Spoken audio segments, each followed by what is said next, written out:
What is up, geeks and geekettes? It's another episode of the Countdown City Geekcast. My name is Ted, aka Steady. Joining me once again is the man behind the magic you know him as Joe Garcia. Man, thanks for tuning in, everybody. We're here bringing you guys another episode, and we're fresh off of a Cowboys loss. But you know what? Our good Why do friend you, Matty B here, he was over at Jerry World. Yeah, it was a great time. why do you have to bring up like negative stuff at the beginning of the show, Joe? I was I doing just want to get so that out of the good, way, not man. thinking about them at all, and the show's over, folks. We'll see you next week. I'm just kidding. And last but never least, my partner in crime, the one and only Matty B. Let's go. I am fresh off a trip to Jerry's World, which was fantastic. It's probably one of the best stadiums I could have ever been to in my life. I wish the home team you could have taken it home, but here we are. We're drinking beer. Drown your sorrows, Yeah. Ted. You know what? I am a realistic cowboy. I have low expectations every year so that they cannot let me down. And that's how you do it, cowboy fans. 8-8. That's the bar every single year. All right. We got a great show for you guys. We're going to be talking all about the D23 Expo at the end of the show. We're also going to be talking about episode 4 of She Hulk, which is probably the best so far. We'll get into that a little later. We're also going to be talking about Rings of Power, episode 3. But first, House of the Dragon has gotten woo really interesting to say the least. We're going to be talking about episode 4 right now, The King of the Narrow Sea. If you're in the chat, say what's up right now. Right now, say what's up. Did your football team win this past weekend? Did you win your fantasy football game? And is Madison the best thing to happen to the MCU since Scarlet Witch wore her old style costume on WandaVision? Let us know. Oh man. Oh man. Gunnar Barker's in the chat. Says, I think that She Hulk show is pretty good so far. I hope that Hulk makes another appearance again. Don't we all? We need to see Mark Ruffalo once more, right? Am I right? Of course. I could do without that. Not a big Mark Ruffalo guy. And a buddy of mine that joined me on Saturday's stream as we were instant reacting to the D23 Expo news, Legacy of Nerds in the chat says, yep, that episode went all Lannister. All right, folks, this is your spoiler warning right now. We're about to talk House of the Dragon, episode 4, The King of the Narrow Sea. We start every discussion with a quick summary, and it goes a little something like this. Rhaenyra takes a look at the unpleasant menu that are the single men of Westeros. Daemon flexes his new crown and title, but pledges his allegiance regardless. The political game heats up as Corlys aligns himself with the Free Cities. Princess Jasmine, I mean Rhaenyra, sneaks outside the castle walls with Uncle Damon and reminds us why their family has a history of genetic health problems. You know what I'm talking about. Sir Cole gets to rattle the royal headboard for a night. Otto ruins what? Otto drops the truth bomb on the king. The king banishes his brother while also losing his hand, and the episode ends with Princess Rhaenyra considering Plan B? Question mark. Joe, this was an interesting episode, wasn't it? Very interesting. There was a lot of stuff going on here. This was an episode that was really all about Princess Rhaenyra. This was kind of her episode, and her little arc here. And I was interested to see what they were going to do and the direction they were going to go, and of course what was going to go on with Damon. Damien coming back in, and of course, if he's going to have the crown, he's got to have that pageantry, and it looked like everybody was on edge too when he came. They didn't know the kind of reaction the king was going to have to all this nonsense.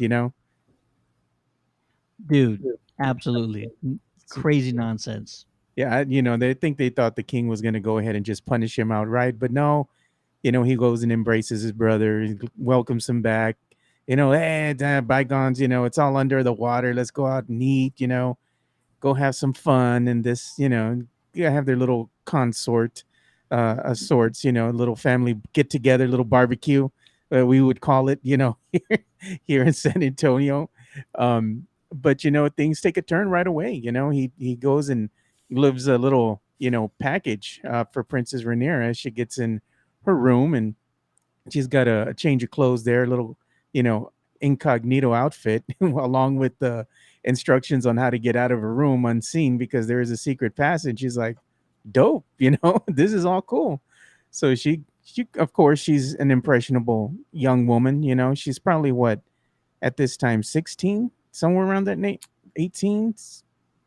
Somewhere in I, there. I'd say so. Late teens, yeah. I'd say Yeah, probably early as 16, right? yeah. I was thinking I she's mean, more I like mean, 16, 17. I think so. At the oldest, yeah. Yeah, so she's out there wanting to have some fun, so she goes out there with her uncle. Where are we going? It's exciting to her, she don't have to just stay in the confines of the castle bored to death, so he's kind of showing her around, shows her a play that, it's a little troubling to her, they're kind of poking fun at her, and the king and whatnot. But I mean, it's all in good fun. It's a play for the people, so after that, they kind of go and do their thing. But him taking her to the brothel and exposing her to all these things, and then he, of course, like you were talking about, puts the moves on his niece and proceeds to Woo. have a little makeout session. And of course, the other people, the spies are following and catch glimpse of this, and then go ahead and report it to what's his name, Otto.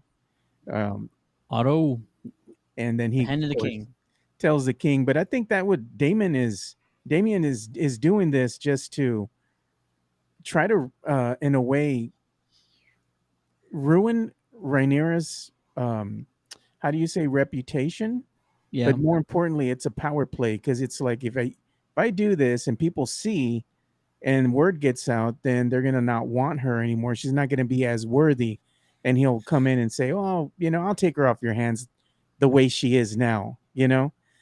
So it's all a power play. That's the reason that he came back, is because now he wants to go ahead and really form an alliance with Rhaenyra, so he can have a play to the throne. And of course, there's other things going on behind the scenes, as we can see now with Mr. Otto, and the princess, really questioning what her father's doing at this point, and kind of making him realize, that this Otto, his right hand's been playing him the whole time, and the king's just finally had enough of Rhaenyra. Just says, you know what, we've left it up to you to choose a suitor, and we're tired of waiting. And I think he's seen the danger, because she is young.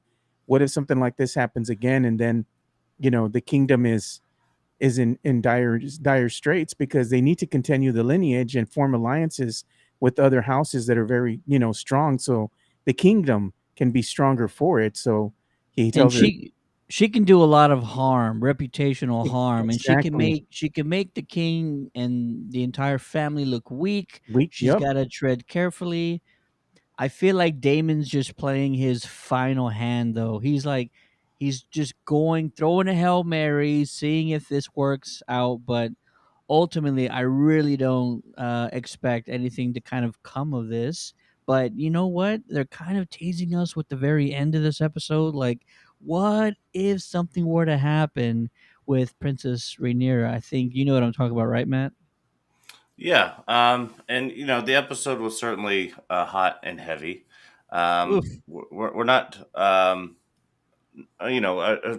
for those of you who've watched Game of Thrones, I didn't, but I did know that was a theme of the show. I mean, we're not, I forgot you haven't seen it. You must have been like, yeah, "Oh my god." yeah. It does So have incestual tendencies. yes, so I definitely found that pretty odd. Um, and then she loses her maiden. Mm. She took her maiden voyage with her her knight, Her bodyguard. and then so I was expecting, because she had the choice from the king in the last episode to choose who she wanted. So I figured she would have just taken that route, because it seems like they definitely have a relationship. but is she just trying to get back at her dad with the Damon thing, or does she have a genuine attraction to him? I didn't see anything there that led me to think one way or the other about that. I knew Damon's intentions were he wanted to take a political move away from his brother because he's using Rhaenyra as obviously a political pawn a bit as to who he would want her to marry. So he's taking that away from the king, or trying to, and then. It's clear that he wants to make a play to the throne, but I thought this episode was interesting with Rhaenyra because we learned a lot about her, but then it also raised only a million more questions. Um, but it was good. It was definitely better than Rings of Power. I can tell you that.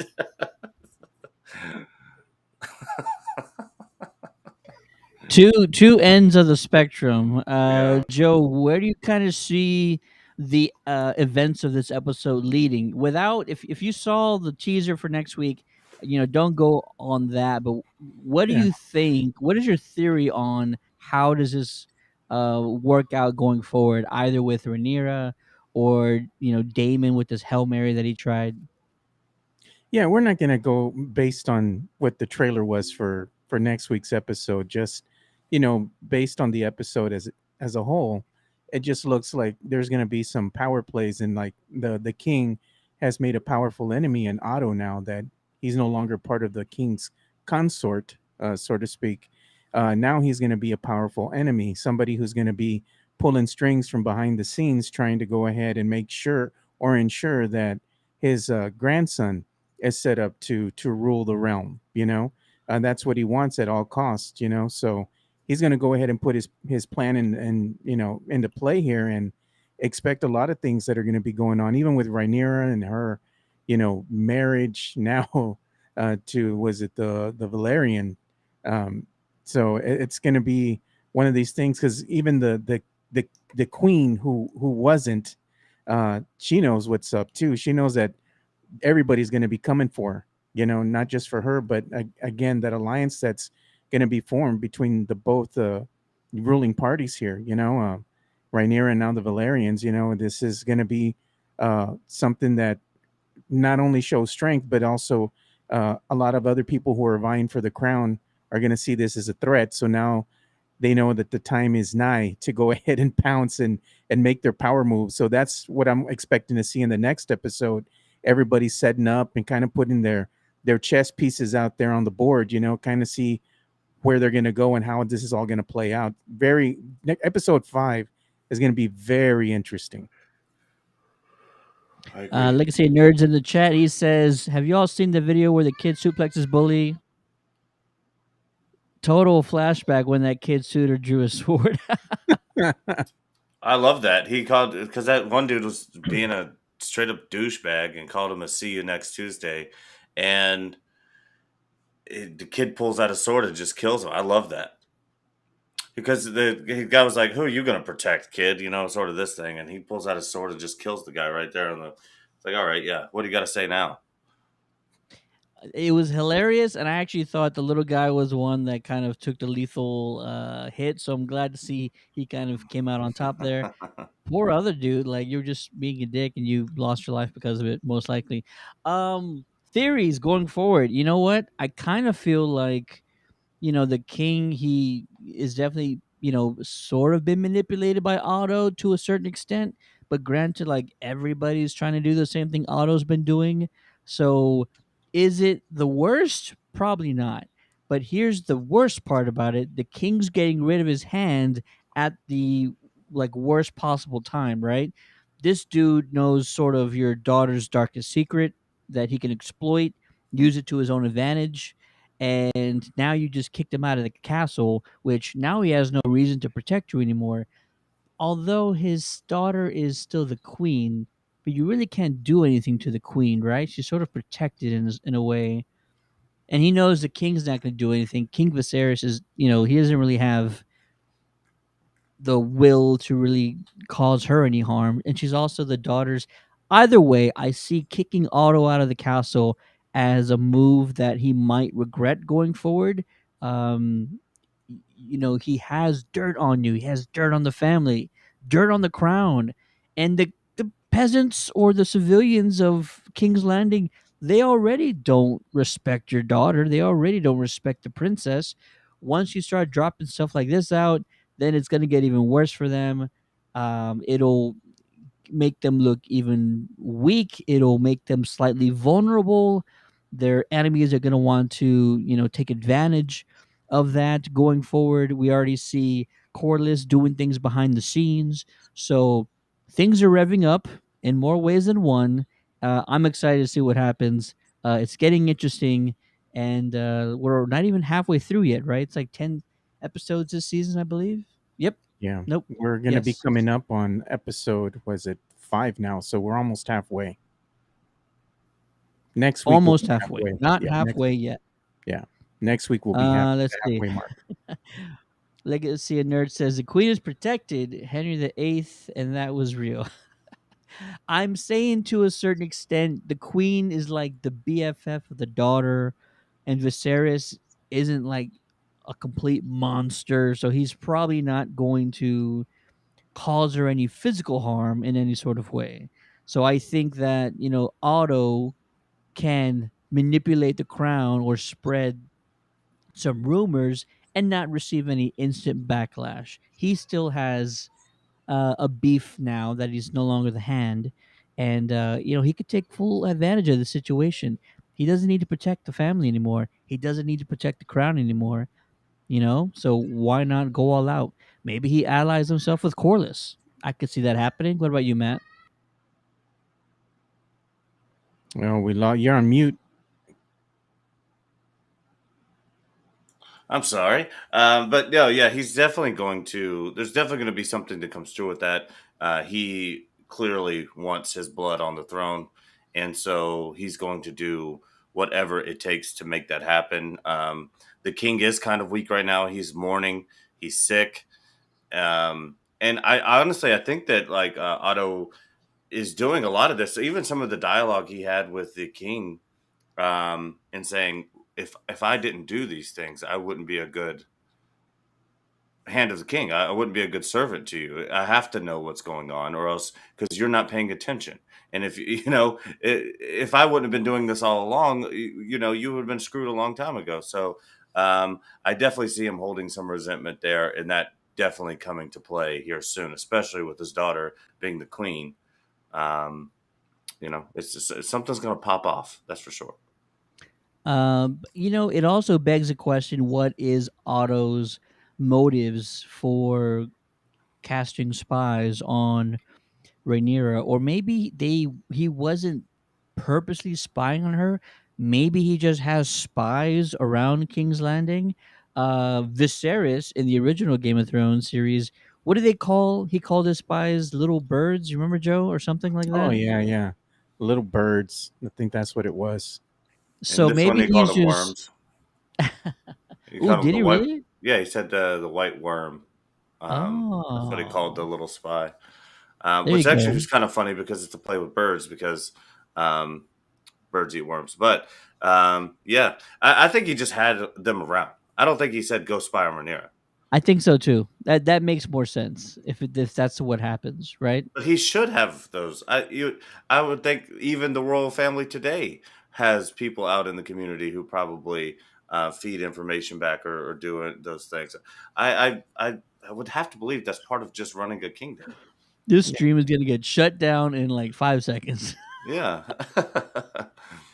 Oops, take it back, take it back, take it back. All right. We want to hear from you guys. What did you think about episode 4 of House of the Dragon, the King of the Narrow Sea?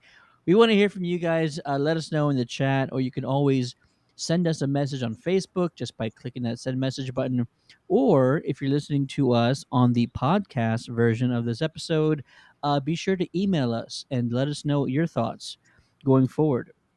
And you can do so by checking out the contact page of our website at www.countdowncitygeekcast.com. All right, switching gears now, we're going from House of the Dragon to the Rings of Power, and we are discussing episode 3. This is where Matt's going to take a nap. And we're going to start this discussion with, of course, another summary, which is kind of long, but I'll try and get through it quickly. Episode 3, titled Adar, and it goes a little something like this. Arondir awakens in an orc camp. He is now a prisoner forced into hard labor. For Adar, the orcs shout. They dig vast trenches that stretch across the land. In an attempt to escape to warn others, Arondir and Revion execute a plan that nearly succeeds, but Revion is struck down and their plan is foiled. Galadriel and Halbrand are picked up by a vessel heading to the island of Numenor. Elendil, a captain of Numenor and father of Isildur, the future king of Gondor, we all know that person, escorts Galadriel to the Hall of Lore. There they find an account of a prisoner who reveals the sigil that Galadriel follows to be a map marker, the Southlands. Halbrand has some trouble with the Numenor locals. The Harfoots meet the stranger. The Hallbrand's lineage is of royalty in the Southlands. Galadriel discovers that he is an heir to the throne, and the episode ends with our first look at Adar, aka Sauron. Joe, I'm going to talk to you first just because Matt's not impressed. Joe, what did you think of episode 3, Adar? I thought it was a pretty good episode. It had a lot of stuff going on, with the Harfoots and Gadriel and that other guy. What was his name? The character? Halbrand. Halbrand, yeah. Halbrand. They were, I guess, saved. We see that they were saved at the end of episode 2. Their ship came and picked them up, and this ship happens to be going to the island. I think these people, what are they called? The Numerians, right, or something like that. Yeah, we'll go with that. It's Yeah, it's Numenor, but I don't know what the people are Numenors. called. Yeah. So they go to the island there, and they have a strict, I guess, a strict law. They don't, once you've seen the island, or they have a law where they don't want you to just leave. I guess they want to kind of protect their kingdom. And It's like Wakanda, yeah. yeah, it's like you found something, you happened upon this land, and of course, Gadriel, she's there and kind of, listening to the queen of the realm there, and she's kind of reminding her, well, you wouldn't have your kingdom or this land if it wasn't for us, the elves. And of course, she didn't take too kindly to that and kind of told her in a nice way, you're quickly wearing out your welcome, you know. So they were kind enough to, I guess, allow them passage there for a little bit, because they need to decide what they want to do with these two strangers who have entered the kingdom, But you start learning more and more about Halbrand and his lineage, and Gadriel starts learning a little bit more about Sauron as well as the man appointed to her, I guess, to kind of keep an eye on her, takes her on a little journey away from the island on a horseback of that as well. And it looked like Gadriel was a little excited about that. Oh, we're gonna take a trip, and it's on land.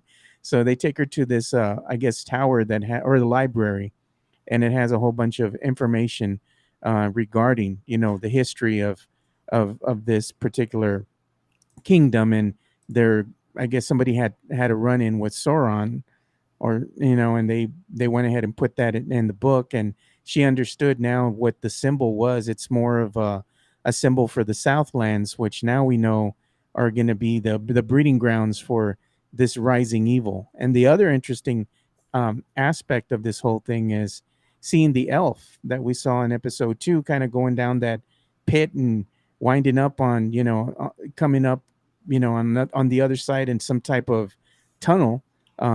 He gets apprehended by orcs, um, and now he's part of this. For all intents and purposes, they gather these people and they make them work. As they have them as slaves there, and they're digging. Keep on digging and digging and digging, and they're trying to hide their tracks under some makeshift tarps. And of course, these orcs can't be exposed to sunlight, but even when the elves get together, they're workers there, and they try to make their grand escape. It's not all that easy once you break the chains. There's still outliers there protecting this heavily guarded secret. So unfortunately, they both, well, two elves die in this Yep. in this trio of friends here, and the one elf that we saw, I forget his name, um, he was the one that unfortunately watches his friends perish. So I mean, it looks like he's in a bad place, man. You hope the guy gets out, but now he's being taken to the leader, and the leader does not look like a Nork. The leader looks more like a human, that's kind of pulling the strings behind the scenes. So I think it really shed a lot on where the story is going to be going and some of the characters that are part of this. But I got to tell you, before I relinquish this over to you guys, the Harfoots are brutal, bro. Like, they're reading off all the people who get left behind, killed by wolves, killed by avalanche, got stuck in the snow, gets killed by bees. It's like, if you get an injury, man, they ain't waiting for you. You're not going to stop the migration. Either you keep up or you get left behind. And it was you could feel the urgency with Nori and her family of having to traverse with the father just barely being able to stand on one leg. So it was brutal, dude. Just hearing, oh, we remember them. I'm like, you guys left them behind. Y'all didn't even help them. They're like shunned now. Like, don't worry about those guys. They don't matter anymore. Scott's in the chat saying good evening, everyone. What up, Scotty? What's Good up, to hear you Scott? again. Hear from you again, sir. And Legacy Nerd, I see you in the chat. Before we get to your comments, I gotta ask Matt: Is there any positive? Is there any positive thing you can say about this episode, Matt? Oh no, for sure. And I don't hate the episode. I think I'm just making a mistake of trying to catch up on both of these episodes back to back. So my only viewing of Rings of Power have come after watching Hot D, or vice versa. So You just like saying obviously, hot D. I don't know why, but you like saying hot well, D. that's what it's called. So they That's what the episode was about. yeah, there's definitely some hot D in that episode. But and I love the this episode of so far. I mean, there was a lot of action, and then finding out that King Halbrand, this guy is actually the king of the Southlands, and that his relationship with Galadriel is integral and by fate of certain. She said there's not even a word for how important our meeting was. I'm excited to see what they go and do moving forward. He was kind of a kind of a rough and tumble guy.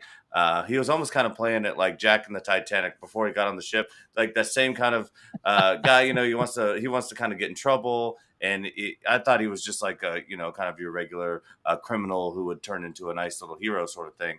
Um, but no, it looks like he has deep lineage in the area, and you know, fighting this evil is going to require them to team up in some way. Um, I'm, I just it's just not as good as Hot D is for me. So I'm just struggling with that. I think I need to start watching them on different days, and I think it'll change my perception of them because I leave this one world that I'm really interested in, and then I get into this other one that's a little bit slower paced, and I'm just not quite there with it yet. Let that be one of the last times we hear you say it's just not as good as hot D is for you. Hey, Hot D is great for me, Wow, man. Wow. especially Wow, on man. Sundays. It gets the week going right. You got to get Man, Hot Yeah. D on the Sundays. just Yeah. digging that hole deeper, Maddie. Absolutely. Hey, it's 2022. I moved from Portland, Oregon, folks. So Legacy and nerds in the chat still finally figured out the Morgoth Mordor tie-in. Also, it's heavily insinuated that Sauron had calculated Morgoth would lose so he could take over. Ooh, a little bit of a Sith type of storyline, right? There's always two, and the apprentice is always trying to take over for the master. And yeah, if you kind of, I mean, I guess most people have kind of figured this out already, but the Southlands are pretty much future Mordor. And so you kind of you we understand what's gonna happen here. Like, this is Star Wars the prequel trilogy. Like, things don't get better before they get worse. Like, things are gonna get really dark by the end of this stuff. and that entire place is just going to be a complete wasteland in the near future. I'm kind of bored of the Harfoot story. I know the fire guy isn't Gandalf because that would piss off too many people, but that would be at least interesting for that storyline. Hmm. I mean, I haven't considered it because it seemed a little too far fetched. Also, the folks that were like on social media saying that Halbrand was going to be Sauron, like, where did that come from? I don't know why people were saying that, but I read that more than once. I'm just like, I don't see that happening. So yeah, we can kindly get that out of the way. Yeah, Can we the talk about how? stranger. Oh, sorry. Well, I was just gonna say the stranger. Matt, do you have a theory on who the stranger could be? Is he somebody that we should know from either the Hobbit trilogy or the Lord of the Rings trilogy, or is he a new character? I'm gonna I think go out on a ledge and think he's a new character, and he's I do probably not too. gonna make it by the end of this. Yeah, and he can't be Gandalf because we know that wizards come from the sea. So this whatever this is came from the sky, and it's also mentioned in the episode that they've seen the opposite somehow. That I guess a being has left on a rock, but they've never seen the opposite. They've never nothing's ever come from the sky like that before. So I don't know if maybe the Hartfoots they could just be wrong on that, right? It may just be whatever they have in their lore or their history. They're pretty scared of the world, so they may not have a lot of knowledge about a lot of things because they don't go out and explore anything ever, right? So they could be wrong there, but I don't know. The As long as this show, here's all I care about this show. Just give me more elves fighting with chains. That was awesome.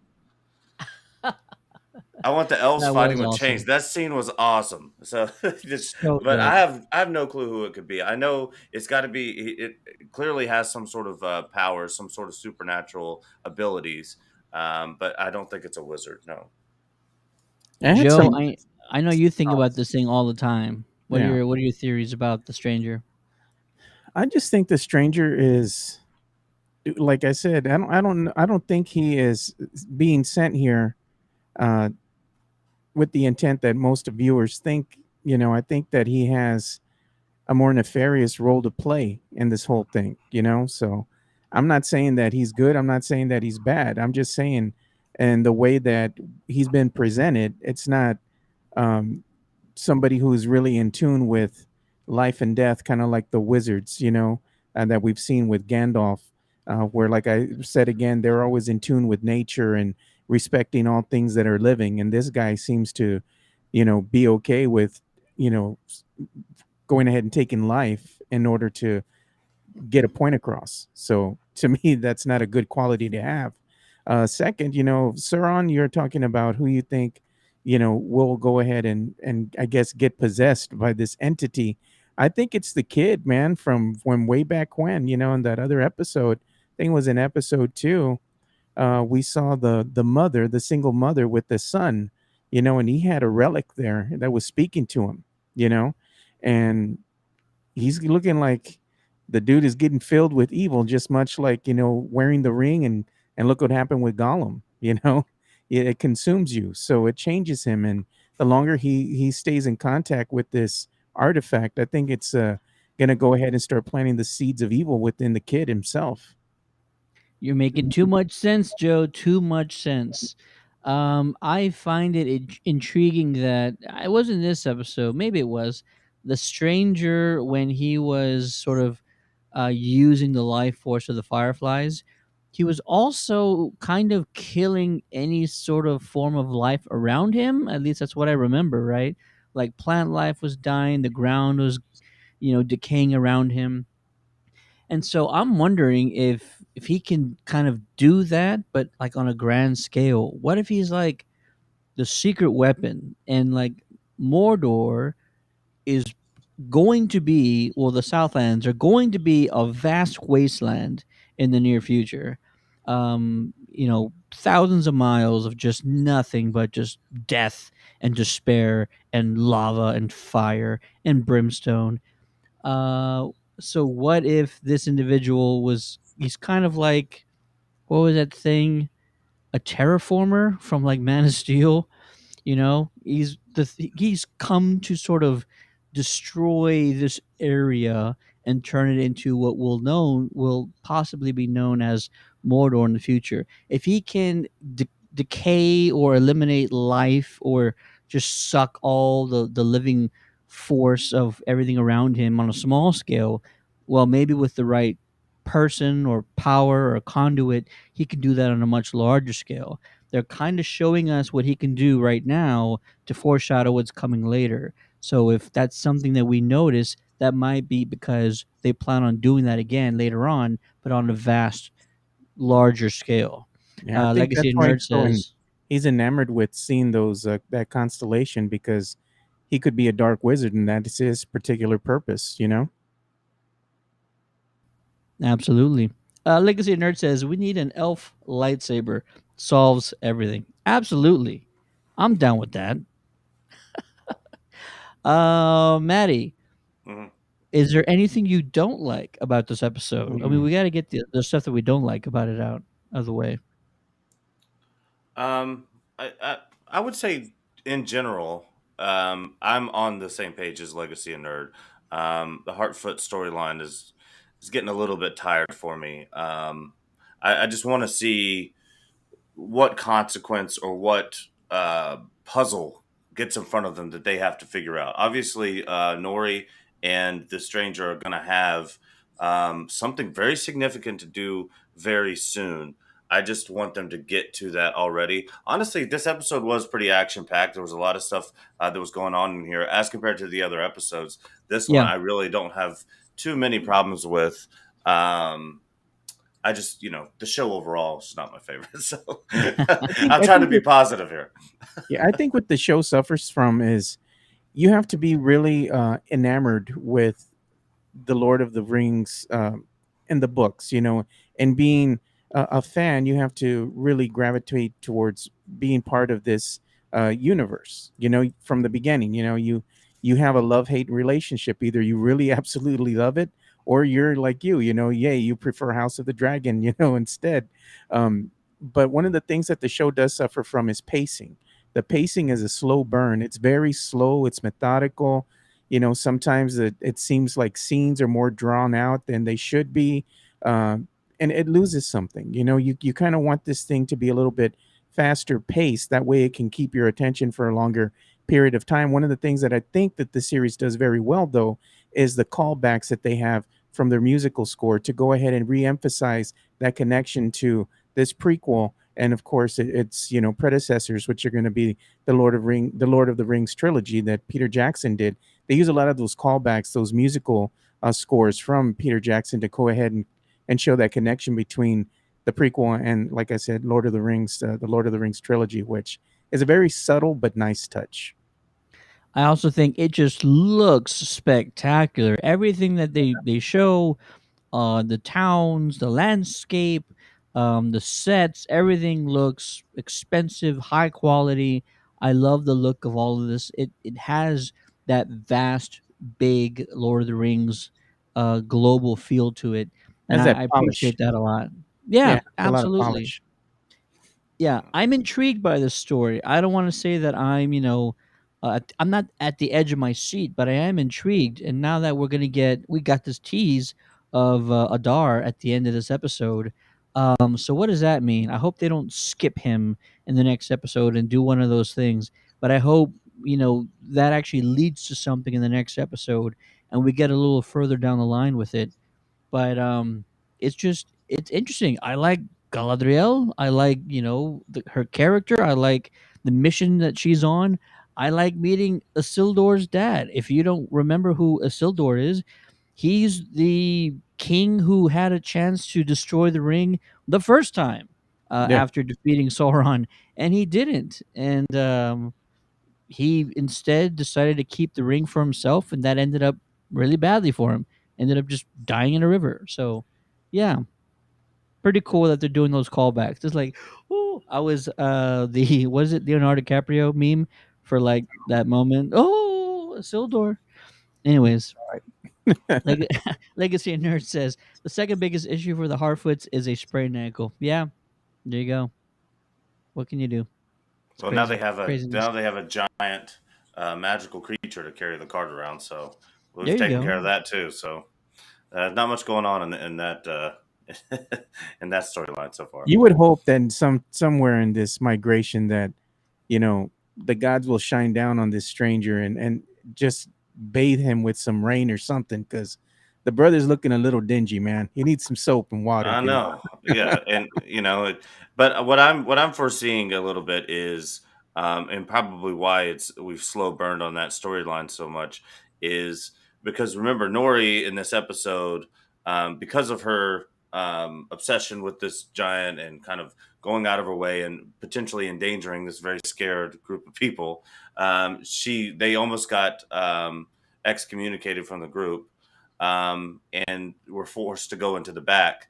And I think that while they're along this little journey that they're on, something's going to come up and they're going to be in danger. And this giant stranger creature is going to protect them or save them somehow. And then they're going to embrace and that'll hopefully that comes up in like maybe the next episode or two. But I feel like that's how he'll gain the trust of them and maybe they'll kind of progress his character a little bit more. We'll find out some more about him. I like it. I like it. And we want to hear from you guys. What did you think about episode 3 of Rings of Power? Of course, let us know what you thought by dropping your review or your thoughts into the chat. Also, what are your expectations going forward? Send those to us on Facebook by clicking that send message button, or of course, you can email us on the contact page of our website at www.countdowntothegeekcast.com. All right, for the moment we've all been waiting for, episode 4 of She-Hulk. Yeah, that's right. That's what we're doing right now. This was by far the funniest episode, and who doesn't love more Wong? So all Wongers. around Wongers. Wongers, all around great episode. She-Hulk episode 4 goes like this: introducing Donnie Blaze and Madison with a Y, but not where you think. Sopranos fanboy Wong is trying to enjoy a quiet evening with Tony Soprano and company when Madison with a Y, but not where you think, ruins the show's ending and gives Wongers no choice but to take Mr. Blaze to court. Jen allows She Hulk to go on some dates. Donnie Blaze opens a portal to hell, and Jen has to help Wong send them all away so that she can get back to her hot date, or hot D, as Matt would say. All right, Maddie B, what were your thoughts on the most recent episode of She Hulk? I love that. I thought it was cool. And Joe kind of called it last week, talking about how she was always dating and kind of promiscuous. It was kind of funny to see that immediate turn into this episode. That's exactly kind of where we were. And I was a little bit disappointed though that they shouldn't have. You didn't need to spoil Adriana dying in The Sopranos. Um, the Sopranos is my favorite show of all time. I've seen it front to back probably 12 times. And there's a big contingency of people who are rewatching the series again now after so much time. But I did love the reference that Wong was was a big Sopranos head, so I love that. Madison was really fun during the episode. I loved the Jen Walters. Well, actually, I felt bad for her when she wakes up in the morning after her hot D, and then he just like leaves. And I felt bad because I'm like, oh, she's so cute and she's so nice and like she's smart and she has a career. Like, why is she getting treated like crap? It'd be different if she was like, unattractive or whatever, I guess. But I loved the episode. I thought it was creative, clever, fast paced, funny. It's exactly like the comic kind of portrayed the She-Hulk to be. So I thought it was perfect. I loved it. I loved everything about it. Mike Jordan is in the chat. What's going on, Mike? He says, "What's up? Oh, what's good, boys? What's going on? Just talking some She-Hulk. Let us know if you loved it, Yeah, liked he's it, or a hated it. Let us pretty know." successful comedian. He's starting um, his comedy journey. He's a good friend of mine from back home, so it's good to see him in the chat. Cheers! So check Awesome. out Mike Jordan and 140 characters podcast. Go and give him a look if you're into some comedy. Shout out! Shout out! Oh boy, Joe, your thoughts on episode 4? Episode 4 was kind of funny, man. I mean, that's the consensus here with She-Hulk. It's not a series to be taken, extremely seriously. Where you're gonna have this, grand tie-in with the MCU. It's just made to just for the casual fan, just to sit down, relax, and have fun. And that's what this episode was. It was just all about sitting back, relaxing, and just watching everything unfold here. And I think the breakout star of this episode was none other than the team up with between Madison and Yeah. Wonger here. So that was hilarious, man. I need to see more of that. But seeing, some other the other things that were transpiring as well is, when you have magic, real magic in the hands of an amateur, how wrong things can really go. And that's what this whole episode was about. Wong being fearful that he could open a portal and really affect all the universes and destroy everything, because he doesn't know what he's doing. He doesn't have the proper training. And then sure enough, he sends Madison, he opens a portal and sends her to hell, kind of just leaves her there. And then I guess she went ahead and made a pact with which was really interesting. She made a pact with some type of demon who had a goat head. And the only thing that I can devise from that, it could be Don't one do of it. two entities. Don't And do I'm not it. saying Misfito. I'm not saying him. There's two other demons in the MCU or in the Marvel um, universe that kind of fit the bill. One of them's called Baphomet, and the other one is called Gorn.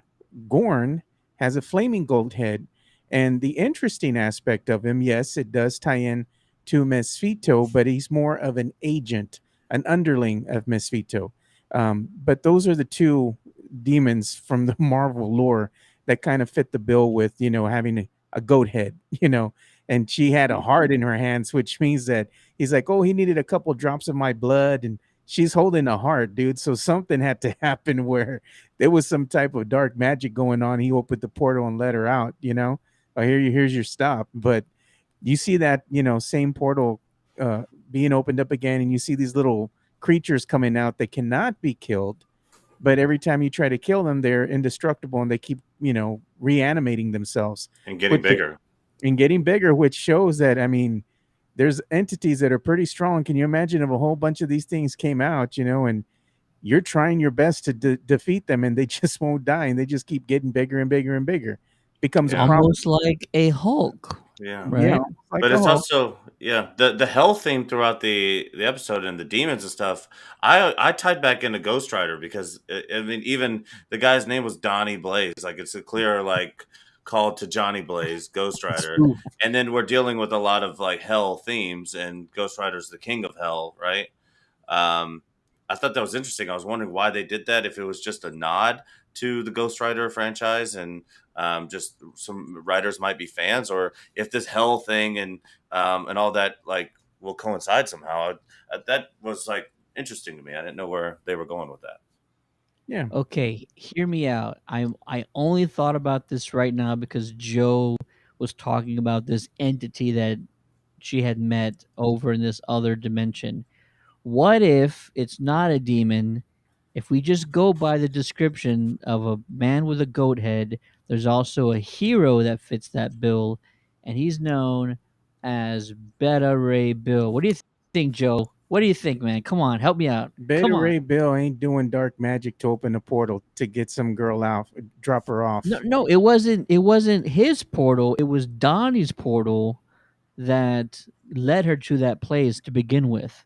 I get You know what that, I but mean? I'm saying that she said she made a deal with the person who has a goat head and he needed a couple drops of her blood.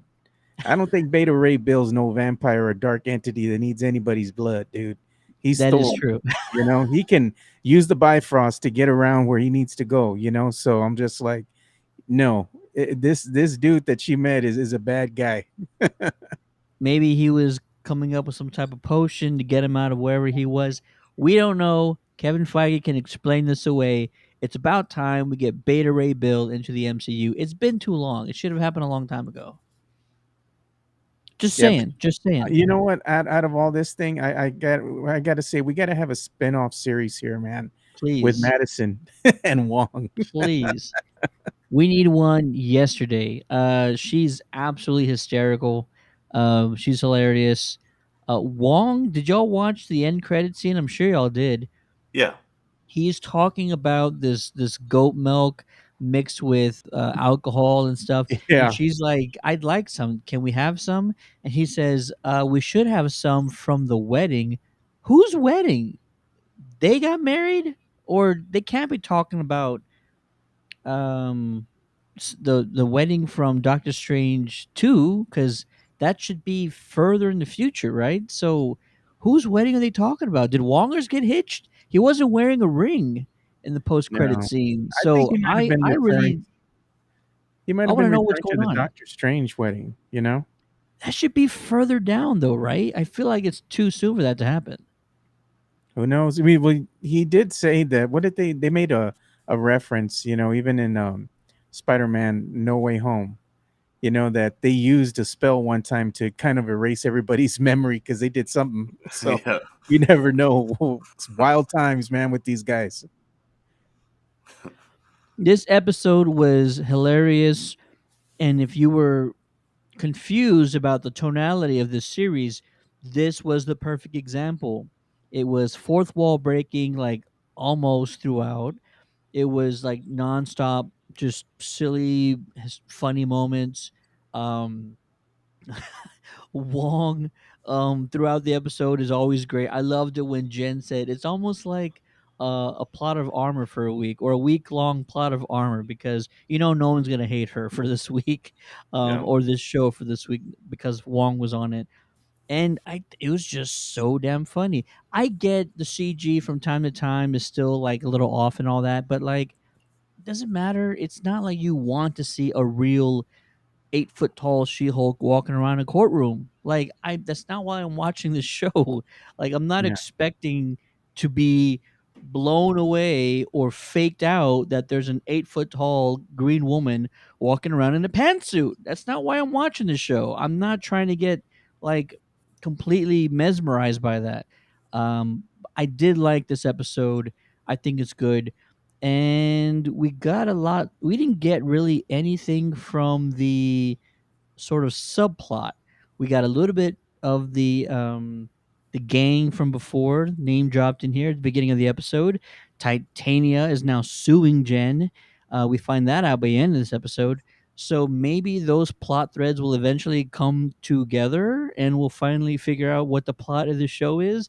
But even if we don't, it's sort of meant to be that way. It's intentional that we're not sort of just worried about a plot this entire show. I want one. Like, the audience viewer in me wants a plot. And it's a psyche thing, right? We are like trained, we are brainwashed to want to see certain things happen in a TV show or a movie, and the fact that we still don't know what like the overall point of the show is, like plot wise, it leaves me sort of not empty, but it leaves me like almost a little anxious, because we should have that by now. But the fact that we don't, it is intentional, and it is it's something new. And general audience members like myself, we need to try and get around, or get not used to this, but we need to sort of break down those expectations that we've been trained to like look for and watch for and just like want to see in a TV show. And all in all, this fourth episode was funny. I loved it. Bring Wong on all the time. Wongers, sorry. And Madison. Madison needs to be in every single movie or series going forward. I don't care what happens. And Kevin Feige is a smart guy. Like, he's gonna keep people around if they like them. So please bring Madison back for more. I think we all could use more Madison in our lives. Yeah, one thing that we didn't really touch base on is Jen, really seeing how insignificant her human aspect is. Jen Walters, the just the regular attorney doesn't get as much attention as the She-Hulk, from her dating profile. And once she went ahead and updated the picture to She-Hulk, immediately she started getting, a ton of views. And of course, it led to this one guy who didn't even want to pay for the date, period, and just left. Just, I'm here for the free food and booze, you know. And then the other guy, she thought we got a connection here, you know. This guy is, to her, he's like, hey, he's good looking, he's saying the right things after all the, the issues that she had with all these other horrible dates. And she winds up taking the dude back home, do the deed. She's all excited, making breakfast in the morning. And he's like, who are you? And she's like, oh, I'm She-Hulk. And he's like, I'm out. So I mean, at the end of the day, I mean, you got to see it from his perspective as well. He thinks that he doesn't know. I don't think he really understood that she has a human aspect of her. She's not always She-Hulk.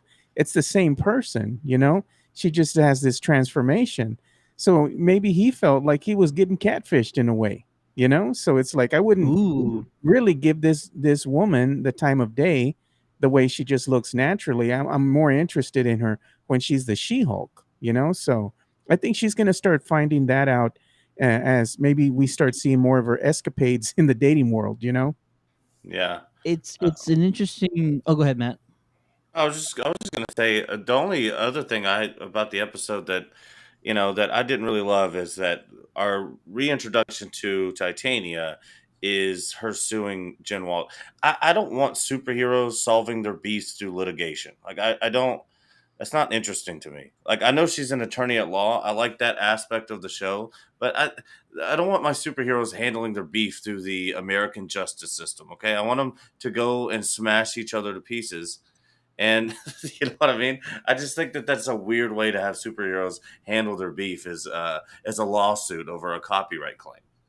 You're part of the audience that's been trained to like expect certain elements in a TV show, and we're being challenged to question those expectations and whether or not they're absolutely necessary. And Legacy Nerd says, but that's how we get Daredevil, lol. Hey, there you go. She's gonna need representation, right? Right? She There is. you She's going to go. need an attorney, so we probably will make an appearance this next episode. Well done, Legacy Nerd. Yeah, she's getting your representation for sure. But honestly, that is something we're being forced to question is our needs for certain elements in a series because we think that's the only way storytelling can go. I'm having trouble with it. I'm not trying to like sugarcoat it or anything. Like I want a plot already. I want an antagonist. We really haven't seen one, but that's okay. They want this to be more of a sitcom. Seinfeld had, no plot from beginning to the end of that show completely. So, it shouldn't be the focus. They're really trying to think outside the Marvel box here, and you got to applaud them for it. And this episode, again, was a great one. It was funny. It was entertaining from start to finish, and Marvel's gonna stick the landing. They always do, most of the time. So I'm interested to see what happens. Also, is it going to be a sort of character arc of Jen's that she sort of learns to appreciate herself, who doesn't get as much attention or admiration as She-Hulk does? Maybe that's going to be a thing that she learns by the end of this first season, or maybe not. Maybe it would be something completely different. But it's worth a try. Any final thoughts on episode 4, Joe? No, I just, a lot of things were going on in this episode, more self exploration of Jen versus She Hulk, and I think she's starting to really get enamored with, the She Hulk and the perks that go along with that versus just her trying to traverse the world as herself, and it seems like she's starting to understand that she's not getting a lot of love as just Jen Walters. She's getting all that love as She Hulk. So that or arc in itself, that and it's going to be an integral part, I think, of this series moving forward, where she's kind of always battling with that balance between the two. Just like Bruce is always saying, even though she doesn't have that other personality, a split personality, she's starting to understand that she is two different people. So I think what Bruce was trying to show her or help her, kind of understand a little bit more is happening naturally to her. So she's going to have to try to figure that out as well. And Titania, I think Titania is just out for revenge at this point because she kind of made her look like a fool's, and she didn't copyright the name She-Hulk. Titania did now, so it's more of a power play because Titania doesn't like the attention that the She-Hulk is getting. So interesting enough to see where this is all going to go leading into episode 5. It is funny because Titania busted in that courtroom expecting to just have her way with it. And then all of a sudden just gets her ass whipped on Yep. TV, and like Got wrecked. it's a big public story, you know. I mean, it is funny. I love the show. It's so short to me because we watch a lot of long form content, you know, and so having it Yep. be like right around that 30-minute mark, like it it's almost hard to like not like it. You know, it's like it's over and done so fast. It's a couple cute jokes, adding to the lore of some things, calling back onto certain things. It's doing exactly what it's supposed to do. I think it's a hit, and I think it'll definitely get renewed, and I hope that it does. I think the hate for it is starting to die down a little bit too. You can't hate Wongers. You can't hate Yeah, Madison for sure. You know what? And even having a series where every episode it's 25 to 30 minutes, that's leaning even more into a comedy sitcom series. Those are all 30-minute episodes with commercials. So when you're kind of hitting that 25, 26, 30-minute mark, like you're leaning even heavier into that comedy category. So it's been something they've meant to do from the start, pretty much. And I think this episode, like I mentioned earlier, this episode is the best example of what the goal was, what the focus was. And this episode, they nailed it. And I hope they keep sticking the landing going forward. We want to hear from you guys. How much did you love episode 4? And who's your favorite character? Is it Wongers in this episode, or is it Madison with a Y, but not where you think? And do you want to see the Wongasin or Matawong spinoff? Let us Matawan. know. Let us know in the comments below. Or as always, you can email us on the contact page of our website at www.countdowncitygeekcast.com. Everybody say bye, Madison. Bye bye. She was written so well, and I feel like they might have taken a little bit of inspiration from Saturday Night Live. There's a girl on the Weekend Update, and I forget the actress's name, but it's the girl you wish you didn't start a conversation with, and that bit is so hysterical. And she's that same personality, that same tone in her voice, the same inflections, slightly belligerent, under the influence, and just perfect. I Yeah, think she's a great character. Cecily Strong, and yeah, Cecily Strong, yeah. I didn't think about that actually until you had said that, but that is very reminiscent. I didn't love her at all. I spent my entire life avoiding girls like that, so I've bounced a couple of those girls away from me in a club, on several occasions. Get away from me. But she worked well in this episode, that's for sure. Absolutely, absolutely. Cool. Well, listen, if you were on social media over the weekend, especially on Saturday, we did a live stream.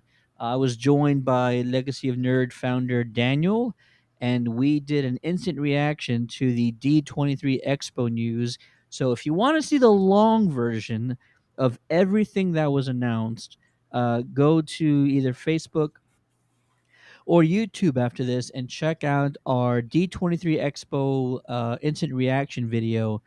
But for right now, stick with us so we can cover what we think as a team here, what we thought was sort of the biggest announcement or our favorite announcement coming out of the weekend. And we also want to hear from you.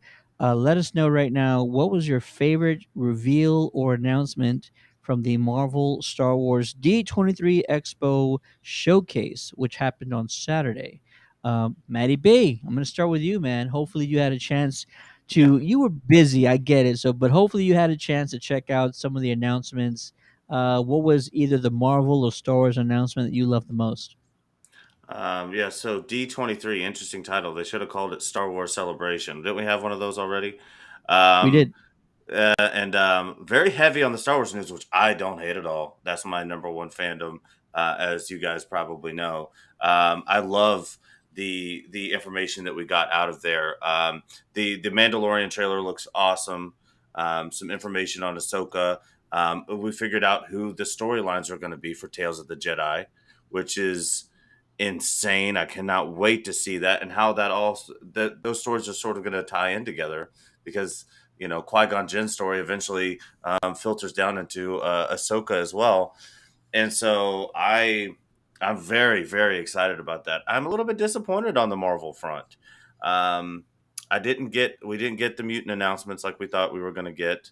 Um, I mean, if there was ever a time to pull it out, that would have been it. I did like Werewolf by Night, the Halloween special is going to be really really cool, and then it looked like the because I saw some clips of Brie Larson, and she was getting some hate a little bit on the interwebs about her reaction to a question. Um, but I'm still very very in on the Marvels, and I can't wait to see where that goes as well. But it's kind of dry on the Marvel end. Some bunch of stuff we already kind of knew. I thought. You're not wrong, sir. And that was my instant take after we had finished going through all the announcements was that, this was one of the first times, I'd probably say the second time that Marvel sort of didn't surpass or at least meet their expectations for what the fans were sort of anxious for. And is it Marvel's fault? No, probably not, because the fans tend to hype things up too much anyways, and there's always rumors that never pan out most of the time. But there were some rumors this week that people thought were legit, and a lot of trades and a lot of different media sites were reporting the same thing. So we kind of thought like, hey, we're gonna get some pretty big announcements here. We're gonna find out who the first family of Marvel are gonna be, the Fantastic Four. That didn't happen. I didn't get our Giancarlo Esposito announcement that he's going to be playing Charles Xavier. I'm willing to wait longer, but Marvel, you know what you need to do, and you need to get the guy under contract yesterday. But you know what? Maybe this is just Marvel doing what they do best and kind of making sure that they have some peaks and some valleys when it comes to announcements. San Diego Comic Con was kind of pretty good, especially when you compare it against GC. And the biggest announcement might have been the lineup for the Thunderbolts. People were pretty excited for that, even though there's no Abomination and no Baron Zemo, but the rest of the crew looks pretty dope. Joe, what was your favorite announcement from the weekend's festivities? By far, Werewolf by Night was the one I'd been waiting for, and it was interesting to see how they're going to do this. It's nothing more than just a one-off 60-minute special, So I thought it would have been dope if they would have done it as a series because Werewolf by Night does have tie-ins to Moon Knight, So I'm glad that they're introducing these more obscure characters into the MCU. So that's a good thing because there are some really remarkable characters that people really don't necessarily hear a lot of. So great introduction to this other facet of the Marvel universe. The other things that I was interested in too was we got to see another trailer, from Andor, which looks really good, by the way. And I can't wait to see that, excited about Tales of the Jedi. I had been really excited about Tales of the Jedi for quite some time, given, the directions that they could go with trying to tell, a lot of these backstories, that related to a lot of the Jedi that came before this particular universe that we're accustomed to right now, with Ahsoka and you've been familiar with some of the other Jedi's, Yoda and Qui-Gon Jinn and all that, but now seeing Count Dooku and his fall, from a Jedi Knight to becoming a Dark Lord is going to be amazing to see in person. On the screen as an animated form. But more importantly, you get to see Qui Gon again, and Qui Gon is going to be voiced by Liam Nielsen, which is great. They got him to voice the character, and you get to see him in his in his role as a Padawan. So again, interesting to see how that facet's going to play into the character that we all came to love in Phantom Menace. So I was really happy with that. Got to see a little bit of the Secret Wars trailer, but Mandalorian, of course, season 3 coming up looks amazing. So I'm excited about that as well. But kind of like you guys said, a little bit of a disappointment by Marvel not really giving the fans much. I mean, yeah, they did have the characters that are going to be having movies released soon. The Marvels, they had them up there. Brie Larson and Kamala, was there as well, and they were talking a little bit about that upcoming film. And just kind of seeing the chemistry between them all was great. Gives you hope that this the Marvels movie is going to be a good one. And the same thing with Quantum Mania. That's going to be the start of Phase 5. We all know that. And they did bring out Kang the Conqueror. He was out there as well. But there needs to be, I think, a little bit more to appease the fan base. This fan base is rabid. There's a huge following for the MCU, and Marvel not really wanting to reveal a whole lot. I get that, but you got to throw the fans a bone. This is your big, you know, con, kind of like your convention and all that, where fans gravitate and you want to have your big, you know, drops, and you're basically just kind of a ho hum, you know, Yeah. effect on the Eh, fans. You're not giving them what they want. They're telling you what they want to hear more of, and Marvel again is doing the complete opposite. If they were to drop and give the fans exactly what they want, can you imagine all the free publicity that they would be getting on social media to go ahead and actually pump more interest into their upcoming projects? I think they're just doing a disservice to the fan base. Yeah, I think, yeah, it seems weird that because I agree with you, Joe. This is D23. Why would Marvel give San Diego Comic Con the largest scoop of all that news? Like they could have waited to if they weren't going to release anything at D23, then they should have held on to some of that timeline news at least to release at their own um, sort of convention that they're putting on. Yeah. But I think there just has to be something inside of Miss Marvel's and uh, Wakanda for that once those movies are out, then they'll be able to kind of start teasing some of these things along, if that makes sense. Like, I think they need one of these movies to come out so they can, because I think it'll introduce something, and so I think they might have to kind of wait to tell that until those movies are out. That's the only thing that makes sense to me. That because we were here and we were going to hear about Denzel Washington cast as Magneto. We were going to get Giancarlo as all this stuff, and Esposito. we were ready. I was ready. I was One of the waiting. rumors that I keep hearing, and it's coming, directly from D23, some of the fans are already starting to have their fan theories. And I've just seen a whole bunch of stuff out on social media about this. And the new fan theory is they're saying there could be more than one Black Panther. So it'd be interesting if they went that route. yeah, Yeah, it'd be a little it's sort early of after the something. passing. Yeah. Well, it's not. It's not in the sense that there's going to be like more in the MCU. It's the theory is that all the people that were close to T'Challa might actually share the suit because it'll be a necessity. They'll do it because it's the only way that's going to overcome um, Namor or the Atlanteans, or however they decide to do that. But that is a theory that I've heard a lot of. We'll see what happens with that.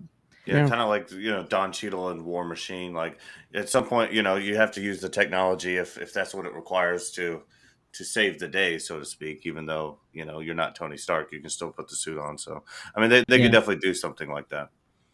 Yeah. absolutely. Secret Invasion looked interesting to me, done as a series because it's going to be leading up to a direct connection with where the MCU will be going. But first they got to get through this introduction to Kang. So I'm hoping for a name drop maybe in this series. I mean, I can of course not, not just introduce him and show the character in full costume. That's going to be done in a movie, but a name drop or a hint or something like that would be nice. Yeah, and I am Loki season two. also That's going to be huge. I'm also most excited for Secret Invasion. Nick Fury, who's played by Sam Jackson, who is a diehard Spurs fan. If you didn't know, now you do. But also Emilia Clarke. Like that cast is stacked, and the trailer looked great, and they have a great cast of actors in that series, and it sort of feels like it's the same tone of Winter Soldier, spy, espionage, thriller, caper, type of a formula. So I'm all down for that. Winter Soldier is still at the top of my MCU list, and that's probably never going to change. I'm probably biased, but it is what it is. But it kind of fits that mold, so I'm still very excited to see Secret Invasion, and I hope there's some sort of consequence or ripple effect or ramifications that affects the rest of the MCU going forward. And I talked about it on Saturday. I want to find out that somebody in the MCU has been parading as uh, somebody that we know, but is really a skull this entire time. Scroll this entire time. I want to be surprised. I want there to be some like major big twist about that, and I hope we get it. Yeah, it Yeah. looks like the scrolls are well, the rumors that had spun because of what Don Cheadle said at D23. Um, that the Secret Invasion is obviously going to deal heavily with scrolls invading the Earth, but they're going to be coming after some kind of Stark technology. They want something from there, and that's why Don Cheadle is going to play such an active role in that movie as well. And so it's going to be interesting. I like those like spy action paced um, types of movies from Marvel stuff. Espionage. Yeah, Yeah. I'm down with that. Yeah, I think one of the things that we forget here, looking at the scrolls, is that in Marvel lore there is a scroll that's called a Super Scroll, and Right. he was able to absorb the powers of the Fantastic Four and use them all at once. So I wonder if there's going to be a reference to something of that nature here in this particular series. Of course, they might want to save that for a movie or something. But I'm just saying there is that reference that if you go back and you want to know what that is, just go and look it up. It's out there. Just type in Super Scroll. That'd be pretty cool. I wouldn't mind seeing that. I'm just glad that we're getting scrolls in the sense that we always expected them to be in. Um, no offense, Captain Marvel, but that was probably the least thing that I liked the most was that the scrolls were not what they were in the comics. They kind of flipped it on us and they made them out to be refugees, which is fine. Marvel, they want to keep us guessing at times, so they'll do things like that all the time. But these scrolls are the ones that we read in the comics, saw in the animated series, all of them. So I'm excited, and Andor also looks fantastic. And if you missed the news about Andor, 24 episodes, I believe, is what they announced Andor It's was going to be. crazy.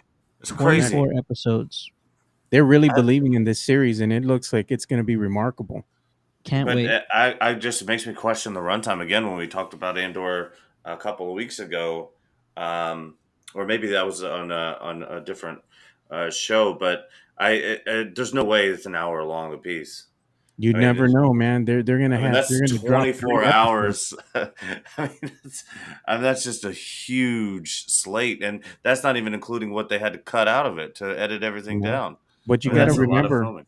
you also have to remember that Rogue One is really beloved by Star Wars fans because it is Mhm. really, when you look at all the things that Disney has done, or even in this new genre of Star Wars movies, Rogue One is on its own one of the best, if not considered the best Star Wars film to date. And I mean, from the characters, the cinematography, I mean, the story, it all fit. The grittiness of this film something that I think Star Wars fans had been wanting for quite some time, and being able to be a part of that and see it and experience that with other fans. I mean, it was something else, and I think now with this series, they're trying to really tell this story, tie everything in, and they're going all out with this one. I think they're trying to learn from their past failures and really deliver a high quality product that's going to kind of go ahead and be that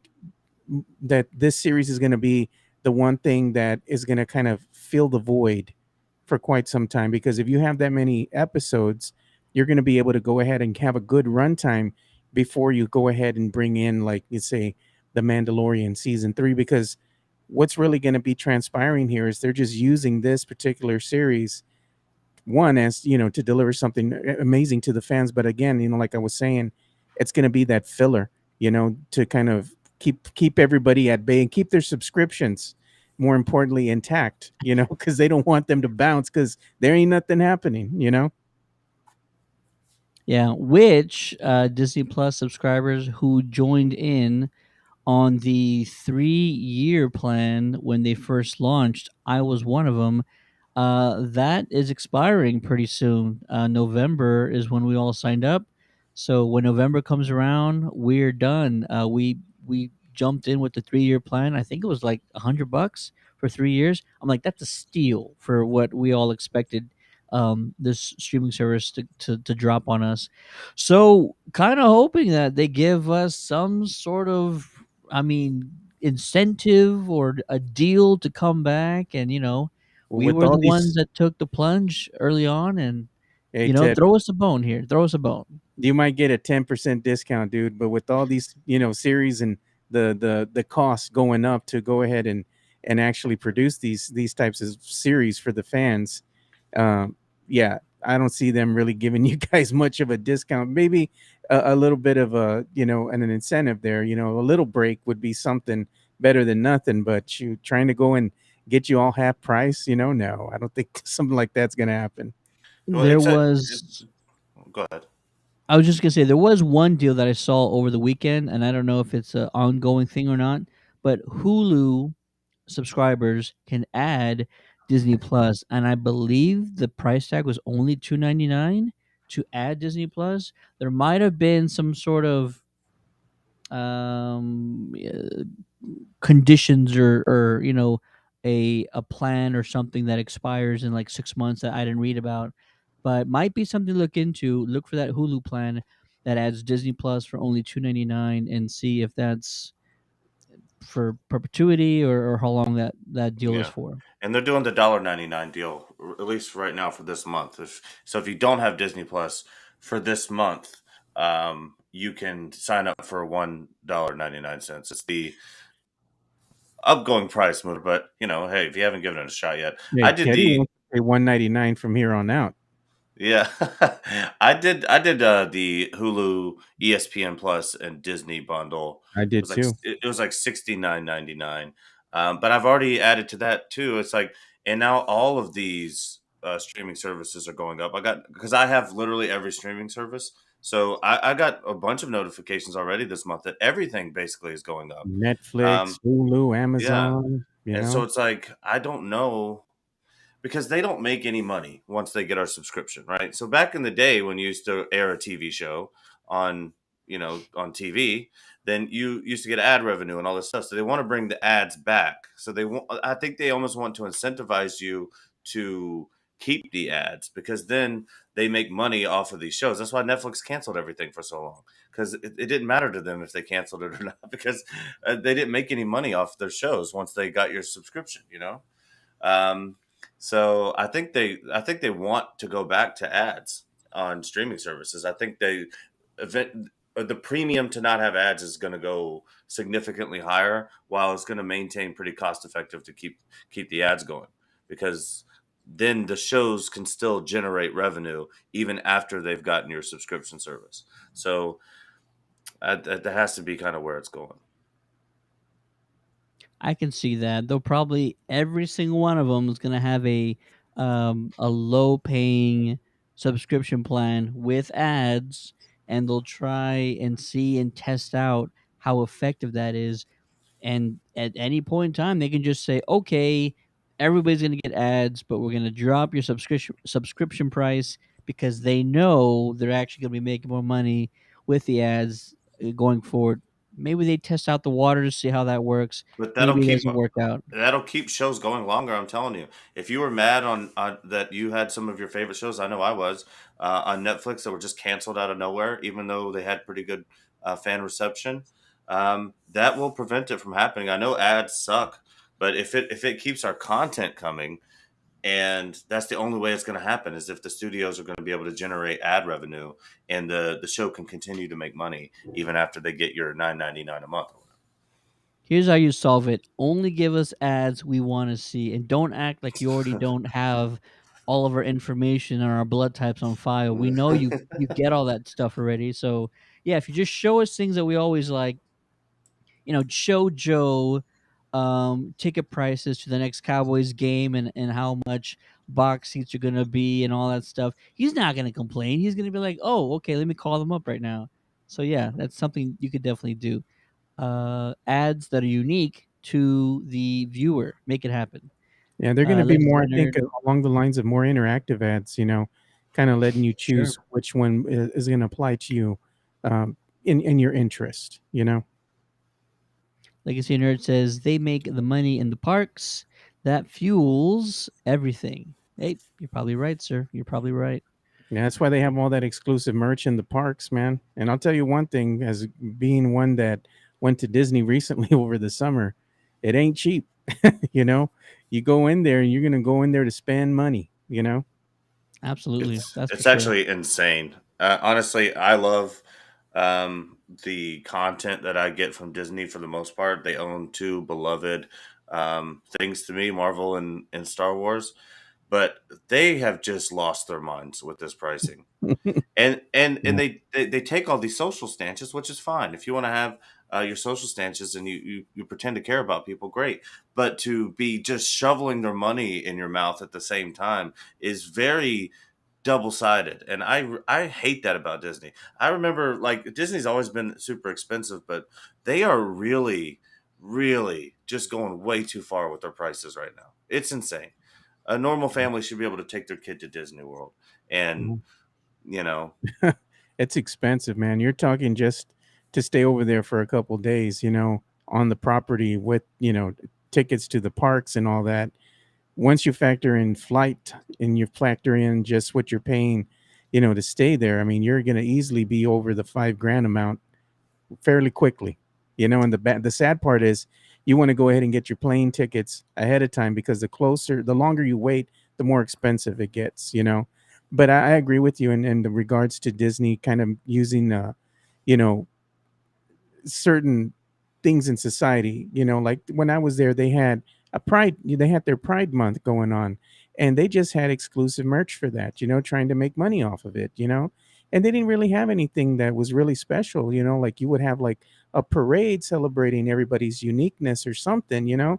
None of that. It was just a regular old parades, and they had the rainbow balloons up here, and certain little murals that were set up for you to go ahead and take photos and all that. But it was mainly just to go ahead and push the new merchandise that they had, celebrating Pride Month to everybody. And I was like, okay, I can see how that's kind of exclusive, but at the same time, you'd want to do something special, for that month, a show or something, anything. But nothing happened.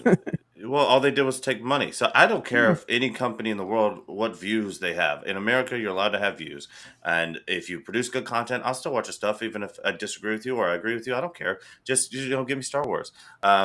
But to use those social issues to just like try to make a ton of money, I think it's kind of bad.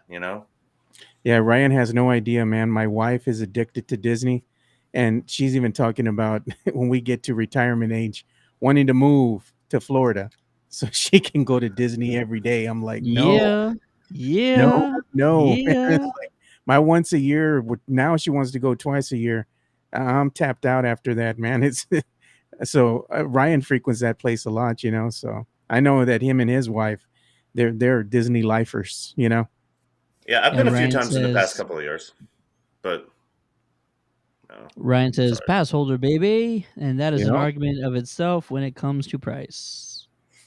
Yeah, unfortunately for me, I can't do that because I'm trying to put a daughter through college right now, and that's getting quite expensive. And he also says, going to Disneyland in a few weeks. Bro, you Nice. just got back from Disneyland. What are you talking Yeah, about? they were on a cruise. I think him and his wife went on a cruise. They're on a cruise or Disneyland every other week. Don't you know this, Joe? I know. Hey, man, that's the life, dude. Go and have your fun right now before you all have kids, dude. I'm all about that life. Then it's all over. Yeah. They have kids, but they're all cats. Yeah, I mean, it's different when you have kids. That's it ain't about you no more. You ain't gonna have no money. There you What go. was There you what was go. with speaking of Disney and Disney Plus Day? Um, was it Bob Chapek had was getting booed when he came on the stage? Did you guys hear that? I heard about it, but I didn't bother looking into it any further. I just wonder if Ryan knew in the chat of kind of what that was all about. Because it seems like they own two really good properties. At least one of them is putting out something good at any given time. I wonder what the hate was about, but I didn't see anything.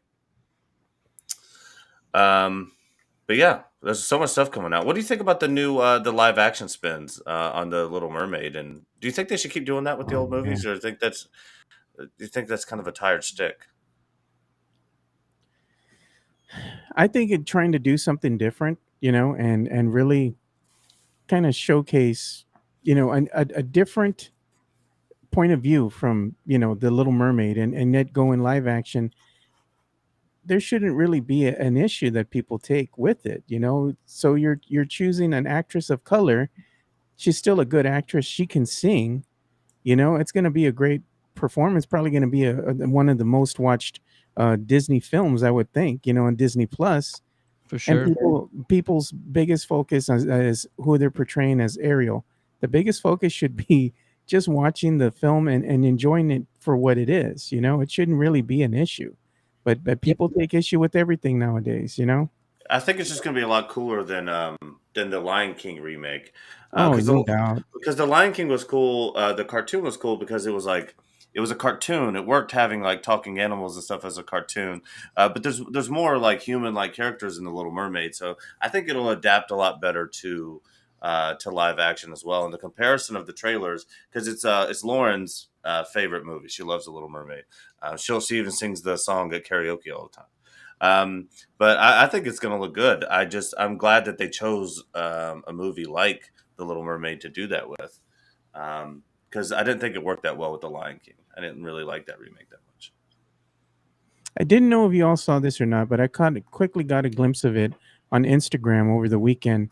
They had an actor. I don't know if it was from Coco or from where, but they had the guy all donned up in Dia de los Muertos gear. It looked amazing, and he was Ernesto de la Cruz. Ernesto de la Cruz, dude. He looked amazing in full makeup, and the way they had did it looked just amazing. And the suit, everything was spot on, man. I know fans were just going nuts watching him, in full character, doing the voice and everything. It was quite something, man. He put on a concert at D23 Expo. Wow. Yeah, so he played, I think, just a handful of songs in costume. But yeah, one of my buddies was at D23, and yeah, they had a whole poster and a whole everything, and apparently it was a big hit. Oh yeah. Even though like this dude like murdered his like best friend and stole all the songs, and then tried to like kill his best friend's like uh grandchild in the spirit world. Like this guy's still a d-bag. You guys should be cheering for him that much. Like, did y'all forget the movie? Everybody forgot the movie and just started cheering for this guy again. He's a bad guy. Okay, nobody cheers for Jafar. Come on. Anyways, But I mean the makeup they had was just spot on, dude. I mean, makeup was great, but he's still a murdering psychopath. Yes, I agree with you, Joe. Alrighty here. All right, that's gonna do it for this episode of the Countdown to the Geekcast.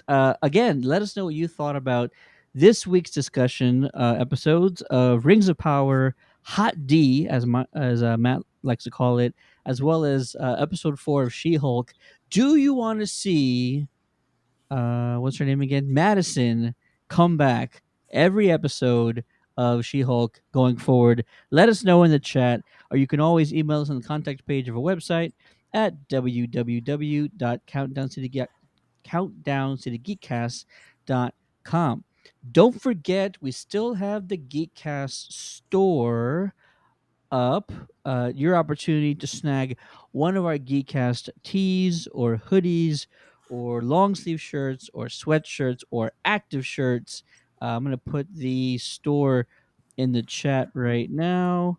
Check it out and let us know which one that you pick up. Send us a photo once it arrives in the mail. Thank you to everybody who's already purchased items. They look great. I got two in my closet. I got to get a few more. We've had some friends buy some of them. So again, thank you to everybody who's been purchasing the merch items. You guys are awesome. And I also want to be the first to give a shout out to the Countdown City WrestleCast. Their show has been moved to Thursday this week. You got Mike there and Tommy on the left in the back. The WrestleCast is celebrating their 200th episode this week. So shout out to JC, Tommy, Mike, and Tina for 200 episodes, a milestone. Congrats, guys. You did it. Also to Tez, rest in peace. But Tez was a big part of that group. And so just want to be the first to congrats the Countdown City WrestleCast on 200 episodes. And there's no slowing down with those guys. They're going to be at another Mission Pro Wrestling event this Saturday, the 17th, at the Salvation Army building. For more information, go to Mission Pro Wrestling on Twitter or Facebook. Hello. Alrighty, my daughter's telling me that it's bedtime, so that'll do it for this episode of the Countdown to the Geekcast.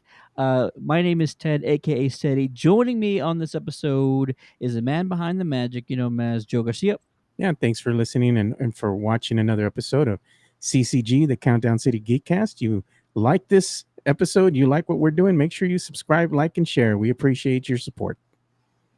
And last but never the least, my partner in crime, the one and only Matty B. Hey, I didn't even finish my beer. I can't crush the can, but yeah, great episode, guys. Yeah, don't crush it while it's He's not empty. slacking, man. You should be chugging that. It's a long weekend. Long weekend. Thanks everybody in the chat, to Gunner, Legacy and Nerd, to Ryan, to Scott, to Mike Jordan, the jokester, the comedian. Go check him out. Thanks everybody. We will see you guys next week.